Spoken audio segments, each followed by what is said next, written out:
Welcome back, everyone, to another episode of Family Matters. Look, we are covering a wide range of topics, as always, on this show. But I'm heading back overseas to Canada again.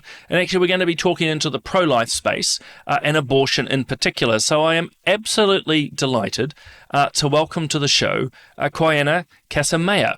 She is part of the Canadian Centre for Bioethical Reform, which I have to say, Quiana, is quite a mouthful, and I'm going to get my tongue around it properly. The Canadian Centre for Bioethical Reform. So look, first and foremost, welcome to the show. Well, thank you for having me. It's a pleasure to be with you. Now, I understand you've chatted with Bob McCoskrie before, so some of our viewers may recall having heard and seen your work before, but there'll be new followers of ours that are not. So, again, welcome. But talk us through, well, this Centre for Bioethical Reform and what you do. Yeah, absolutely. So we are part of the educational arm of the pro-life movement. So for anyone that isn't familiar, we often think about the pro-life movement as consisting of three primary arms. So many people will be familiar with the crisis arm of the movement, and that would include pregnancy care centers and organizations that are doing incredible work to support families and mothers in particular who find themselves facing crisis pregnancies. And another arm of the movement that people can be quite familiar with is the political arm of the movement, which is working to make abortion inaccessible by putting in laws that protect preborn children. And so people often are thinking about that when they're going to vote, and when the different candidates are putting forward their platform and hopefully including advocacy for preborn children in the messaging that they're putting forward. And the third arm of the movement actually works in collaboration with both, because we need people going to the polls to vote on a pro-life position, and we need people to know that there is help and support when they're in crisis pregnancies. And the educational arm of the movement helps with both of those things, while also working itself to make abortion unthinkable. And we do that through using two tools. So the first tool is using abortion victim photography to show the tragic reality of what abortion does to a preborn child, and pairing that with pro-life apologetics to have a conversation that walks someone through the abortion discussion and can bring them to a pro-life position for themselves. And so we pair those two tools. The Canadian Centre for Bioethical Reform is the largest educational pro-life organization in Canada. And we have the privilege of doing that outreach here on our streets, at universities, and even on doorsteps, engaging people on the abortion issue. I'm fascinated by that outreach side of things in particular, and we should delve into the photography question and the apologetics side of things as well. And for viewers to understand, apologetics is not for Quiana or myself or others to go around apologizing. It's more to understand the core arguments. But what's it like? Because you're literally on the streets. You will do street engagement. You're in universities, campuses, and so forth. Tell me, what does that look like? Are you literally walking around with signs, or you set up stalls? Just give us a bit of a feel and a flavour. Yeah, so we have a few different projects that we do to fit the different settings that we're in. So when we're door knocking, we don't have big signs with us, but we actually just have pamphlets that have both the images and information that we want to be able to leave with people. And we knock on the door and have a conversation with them. Versus when we're out on a street downtown or at a university, we often bring along signs so that people have the context of the project that we are doing. They've had a little while to think about it as they're approaching us. And then we're usually central to one location as a group, and having conversations with people who are passing by, asking them what they think about abortion, and starting the conversation at whatever point they're currently at on the abortion debate, and then working from there. It strikes me as an incredibly brave and bold thing to do? Because I mean, many of us in the pro-life movement hold our views clearly. I've been in public life, Quiana, so for me, I've had the opportunity through Parliament and other forums to put my views forward, my apologetics. But it's quite a bold, and I say that in a generous way, it's quite a bold move to be literally on the streets and door knocking. So I'm fascinated to know, what are the reactions like? I mean, I suppose it's a broad range, but give us a bit of a feel for how do people respond to you?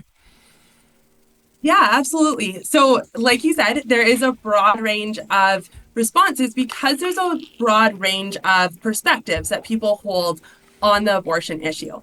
And yet, I'm constantly encouraged by how many people are actually hungry for intentional conversation on important issues.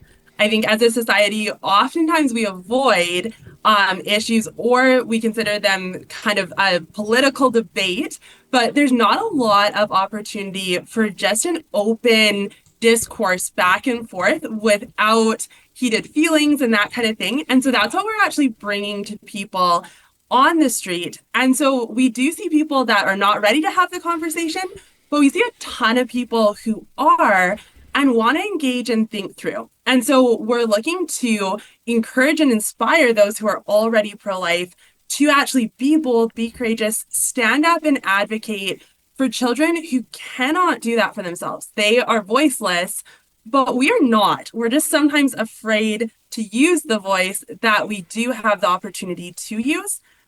And then we also see people that are looking to think through this position. Maybe they've spent years thinking about abortion in one way and have never been given a different perspective. Or maybe they've just never had the chance to actually work through that perspective and understand why they think the way that they do. And so that's what the conversations often look like, is for those who are willing, just a really open discourse back and forth on their perspective and on why they hold the perspective they do. Again, it's quite inspiring. I'll admit I would find it difficult, and I see myself as very strongly pro-life. I've been door knocking for years from a campaigning point of view, and from time to time, ethical issues will front up. But again, I just hats off to you and the team for front footing that. I mean, one of my observations here in New Zealand is a lot of people agree with abortion, but they don't actually understand what's happening. Well, put another way, when people come up to me and say, well, Simon, we disagree with your views on abortion, I'm all for choice. And then I say, well, you realize in New Zealand law, abortion is perfectly legal up to birth. They normally are astounded, or to put it another way, Quiana, they're quite ignorant, which is a terrible thing to say on a podcast, but a lot of people just are ignorant of actually what's happening. They've been captured, for want of a better phrase, by what's been said in slogans and often through media. They don't have the details. Is that a similar experience for you in Canada? People are generally feeling they're pro-choice, but they actually don't realize what's happening? Absolutely. There's a lot of people that are uninformed on the abortion discussion.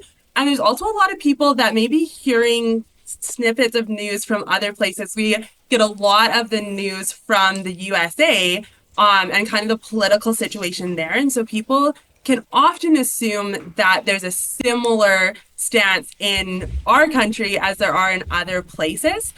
And the really important thing I would say is to frame the debate in light, not of the slogans, like you said, on either side, I would say, because we can state the end conclusions. We can even make statements like, well, you know what, let's love both mother and child, or abortion kills a human being, but without presenting the evidence, without putting forward the actual reality of what abortion is doing to human beings, that can seem like an end conclusion that they just don't agree with. They see it differently versus being able to weigh the evidence for themselves. And the really cool thing that we're seeing is that when we show people the abortion victim photography, when we bring them face to face with a child that has been killed by abortion, 67.4% of people are willing to acknowledge, from polling that we have done, that they feel more uncomfortable with abortion as a result of what they have seen.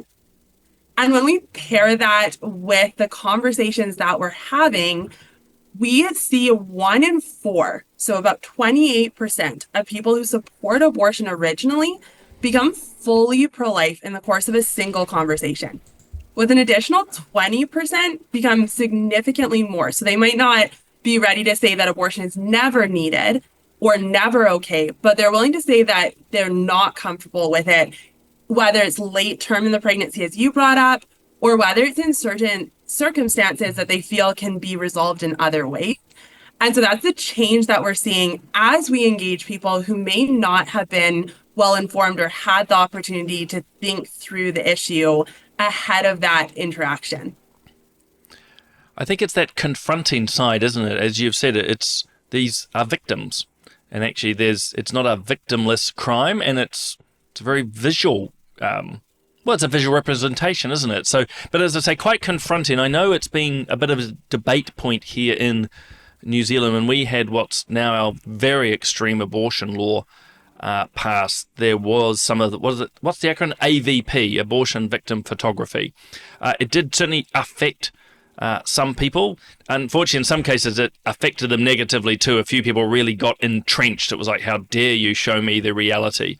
But I've always thought to myself, Quiana, that even though in this case politicians voted for abortion, claiming a reaction to the photography, we sort of know deep down it affected them. They can't ignore the reality of what they're supporting. I mean, is that being, well, what's the experience that you've had or the wider team have had, particularly when you're dealing in the political realm? So there's people on the street, but I assume you've also tried to engage the politicians across the country. Yeah, so the focus of our outreach is definitely the general public, focusing on changing public opinion. That does work hand in hand, as you mentioned, with the political arm of the movement and the work that they're doing. So in Canada, we have a similar result as you, but we get there in a different way politically, in that we actually have an absence on law on abortion at all. So there is no legal restrictions on abortion on the books. There's just a void. And as a result of that, our politicians are very afraid of even bringing the topic up to debate. So oftentimes we're seeing them try to quell it before it comes in to the political discussions. But the cool thing that we're seeing with the public opinion that's building is that when CCBR started our outreach in Canada in 2012, there had been Ipsos polling done independently by an organization. And what they found was that about 11% of Canadians at that time were willing to admit that they thought abortion was never a reasonable solution. So about 11% of Canadians willing to say that they're fully pro-life, abortion can never be seen as a solution. And recently that polling was actually redone. So in 2021, a similar poll or a similar question, was put out on another Ipsos poll. And what it actually showed was that 25% of Canadians in just under 10 years were now willing to admit that they were fully pro-life in every situation, which is so cool as an overarching trend, because we saw a 14% increase in less than 10 years. And comparing that to other Western nations that have seen little to no change at all. And so that's politically often what I think about, because I think public opinion is what leads to change in public policy. And so we need to support that arm of the movement that is working so hard to get legal protection by actually getting the majority of Canadians, and in your case, the majority of Kiwis, on board with actually supporting those protections when they come up in legislation.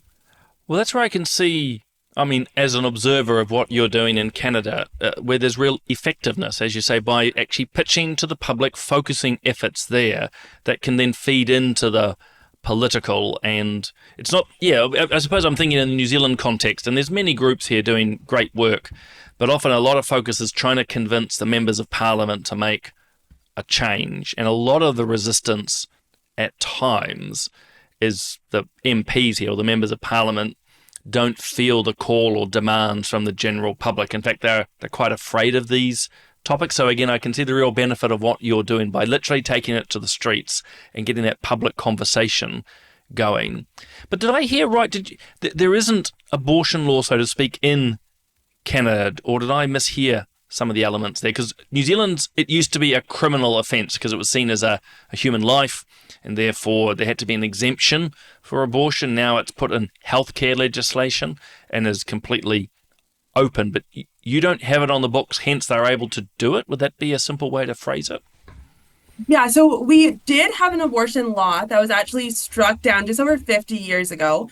And when it was removed, it was actually intended that a better law would be put in its place. So the current law they deemed to not be consistently applied in all jurisdictions and had the questions similar to what we saw in the States and stuff of privacy and application. But there was actually no law ever put on the books to replace that law. And so as a result, we have a void of legal restrictions in Canada, and that results in essentially there being no protection for preborn children at all. So a woman in Canada can get an abortion for any reason through the entire pregnancy, literally until the day that that child is born, with our current legal standing. Gosh. Here was me thinking I knew quite a bit of what was going on in this space around the world, but I will admit to you, I had no idea that was the situation in Canada. As a curiosity, as a former politician, would this be something that you would want, if you will, state by state to address, or is this something that should be dealt with at a federal level? So that's an excellent question, and one that I would mostly actually pass on to my friends and colleagues in the political arm of the movement. I know that there's actually a really cool organization that we've partnered with called Right Now that are working on a federal approach. And so we both have federal organizations that are working on the political aspect, and we have provincial organizations. And so the federal approach, what they're actually looking to do is less go like party by party and more work on getting a majority of candidates to have seats in the House so that when pro-life legislation comes up, regardless of which party those candidates are coming from, we know that they're pro-life candidates. And so there's a federal question going on, but also provincially, there are a lot of bylaws and different things that hinder or advance the pro-life fight. And so there's also organizations that are working on them from more of a provincial stance, but it's a little bit different of a setup than it is in the States. So the actual decision on abortion, my understanding is would have to be a federal one. Fascinating. That's the former politician in me is fascinated by things like that. Drawing you back though to your street. God, I was going to say street work. That sounds highly suspicious and not meant to be. So when you're on the streets, knocking on the doors, as you say, obviously a breadth of responses, but are there one or two questions which often stand out? Are there, as I say, regular questions which people would ask you, and what might they be? Yeah, so the conversations that we have often start with the reasons why people think abortion is needed. The reasons why they see a woman in need as having to have an abortion in order to get through the circumstances she's facing. And that's where most of our conversations start. So that can include things like considerations with sexual assault or the life of the mother being at risk due to a health complication, but also can include things like the age of the mother and her financial standing and whether she's in school or navigating a new career, that kind of thing. And so that's where our conversation often starts. And we move towards what I'd say is kind of the central question of the abortion conversation, which is whether or not abortion kills a human being. And so that's kind of the science aspect of it. And I'm sure we can all appreciate that if abortion didn't end the life of an innocent human being, then no justification would even be necessary, right? It wouldn't be different than other elective procedures that some might choose to have and others might not. But if abortion does intentionally kill a human being, then there's no justification that could be adequate, right? We don't purposely kill innocent human beings to solve even the most difficult of problems. And so that's often where we find the focus of the conversation comes to, is answering that question with those we're talking to. But first, we want to start, as I mentioned, where they're at and address the concerns that they have in the different situations that they're seeing, and then move with them to that other point of the humanity of the child. So it's clear to me as well that obviously you're well trained. You've got the arguments. You used the term much earlier, the apologetics. It's, again, for viewers and listeners to understand that the arguments, the insights. But I imagine a big part of your work is actually listening. Actually, that person who's in front of you, be it the doorstep or at the college campus, hearing what's on their heart and mind, and then being able to address it accordingly. And then importantly for this particular conversation, you're coming down to New Zealand to share these insights. So to put you on the spot, tell us about your trip down here and what you're hoping to do. Absolutely. I am so excited to be coming to New Zealand in just a couple of weeks now. And I'll be there for about a month working with the newly founded New Zealand Centre for Bioethical Reform. So you were saying at the beginning that we got a long name, and I was just recently teasing them that they found a longer name than ours.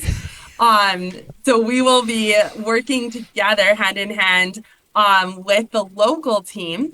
And I'm so excited to have the opportunity this year, because I came last year as well.